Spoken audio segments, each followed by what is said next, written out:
আসসালামু আলাইকুম। এবার তোমাদের 8 নম্বর করব 4 এ 8 70 গুণ 80 কি আসবে এবার বলো আমি কাশো তো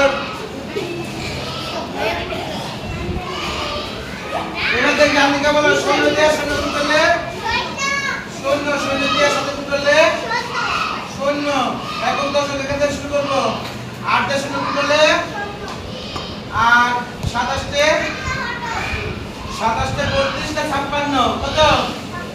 27 কে শূন্য করতে 6 করতে 5 করতে